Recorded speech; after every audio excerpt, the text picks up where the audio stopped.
O samba vem da dança macemba. E a origem da dança macemba é do reino do Ndongo, que veio para cá e, na altura, os intelectuais, né, já tinham uma certa visão, como Liceu Vieira Dias e outros, sintetizaram, quer dizer, da dança macemba, fizeram então o samba. Aliás, até nem é preciso ser cientista. Macemba. Quer dizer, é cortar ma e ficou semba. Mas hoje dizem que é música de Luanda. Como tudo tem que ser de Luanda, temos apenas que aceitar e respeitar. Não, quando dizem que samba é música angolana, não, é música de Luanda. Aliás, ficou música de Luanda. Porque o samba só tem sabor cantado em quimbundo. Ok? O samba só tem sabor cantado em quimbundo. O quimbundo vem da onde?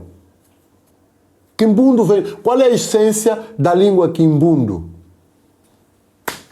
Então, nós temos que deixar de tapar o sol com a peneira. Temos que deixar de enganar as outras pessoas. O ser, o vir... A verdade tem sempre que ser falada, tem que vir de cima. Não é? Infelizmente, estamos num país, quando se fala a verdade, é revolucionário, ou é contra a pátria, ou não sei quantos. Infelizmente, é o grande problema que nós temos. Não vamos crescer. Por quê? Ofuscam as mentes, ofuscam as verdades. E isso não ajuda. Uma sociedade assim não cresce.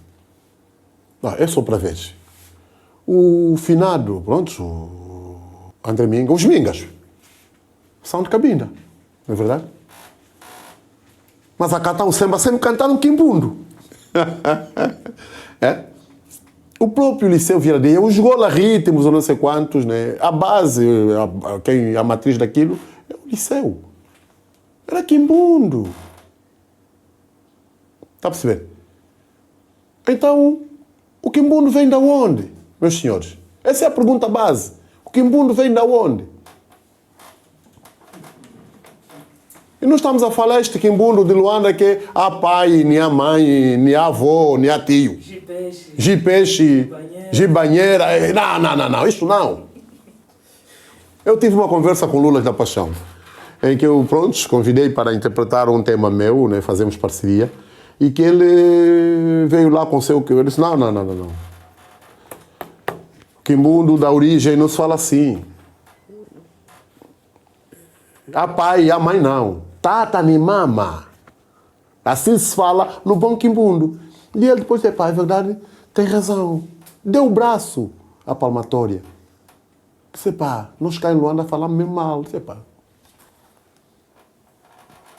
é um grande problema, muitas vezes. É verdade que as línguas, elas sofrem mutação de região para região, né? Vai adquirindo, mas também esse quimbundo está a ser falado aqui em Luanda, é uma asneira autêntica. É uma asneira autêntica. Se dissemos que o português nos foi imposto, não é? E tivemos que aprender a falá-lo, né? a se comunicar bem para aproximar ao dono da língua. Então, por que as nossas línguas... Hoje, inclusive, por mais triste que pareça, sempre se falou que havemos de ter língua nacional nas escolas. Já vão anos e este processo nunca entrou. A resistência, porque há pais que ainda acham que são americanos, que, é importante aprender o inglês. Ok. É uma língua comercial número 1. Mas agora, a sua língua